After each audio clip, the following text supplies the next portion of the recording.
69.8% of Americans have sexual fantasies because they're curious about different sensations and sexual experiences. At least according to a survey of over 4,000 Americans discussed in Psychology Today. Besides the most common reason being to experience sexual arousal, participants also reported having sexual fantasies to meet unfulfilled sexual needs, escape reality for a while, or express or fulfill a socially taboo sexual desire. But what exactly makes a sexual desire taboo? You may be surprised to discover that most of what society views as taboo sexual fantasies can be quite common. Here are some seemingly taboo sexual fantasies that are actually common. Domination and submission. To be dominated or to dominate is more common of a sexual fantasy than you might think. Social psychologist Justin Lehmiller surveyed 4,000 Americans and found that 93% of women and 81% of men had fantasized about being dominated, while 85% of men and 76% of women fantasized about being sexually dominant. Ever heard of BDSM? It stands for bondage, discipline, domination, submission, sadism, and masochism. There's a psychological component that is often involved in BDSM. Many, for example, like psychological roleplay, where an exchange of power is often present. There's a wide range of what could go on during this type of fantasy. As an article in Glamour explains it, it can be something as subtle as a trusted partner holding you down by the wrists while they kiss you, all the way up to extreme BDSM involving pain, humiliation, or whatever else your kinky heart desires.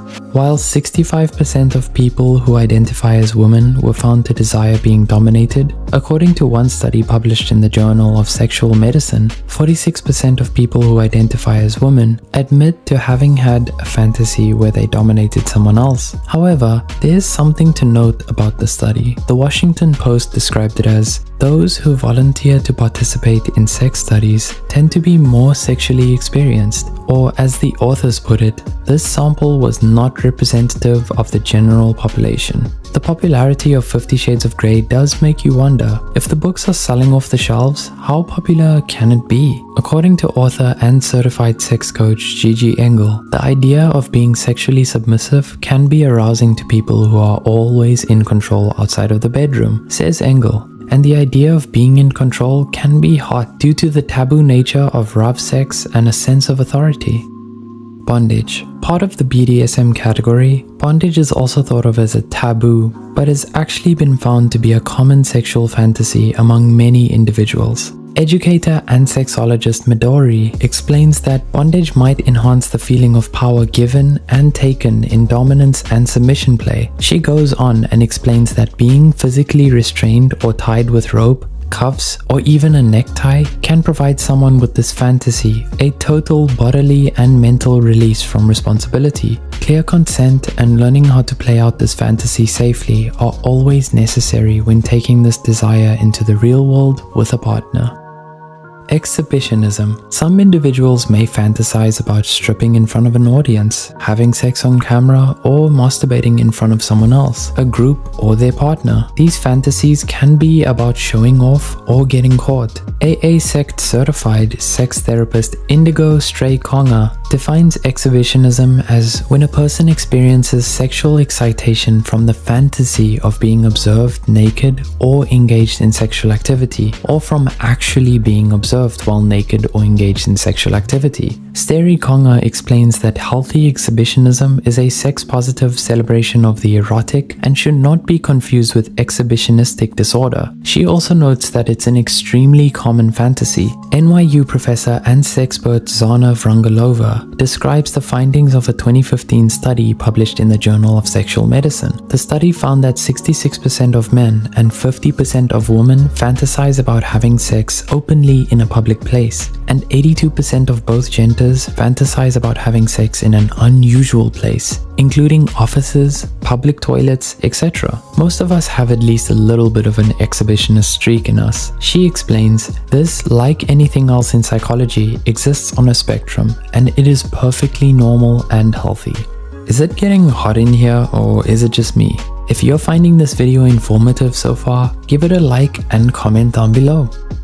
Group sex. A sexual fantasy involving more than one other partner is actually pretty common.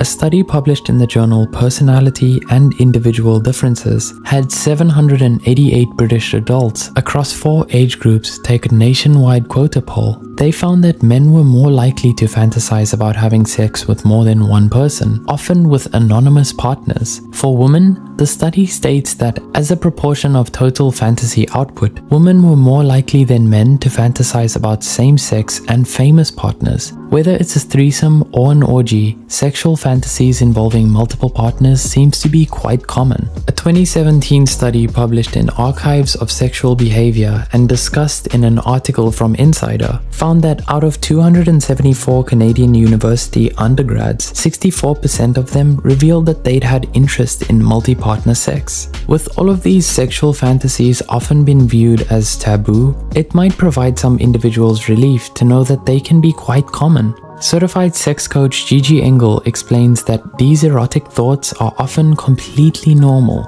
According to Engel, the more we talk about sexual fantasy and normalize the conversation, the less we'll beat ourselves up for having twisty, sexual, steamy thoughts. So, what do you think of these common sexual fantasies? Did you learn something new? Are you surprised some of these are more common than you once thought? Feel free to leave a comment down below.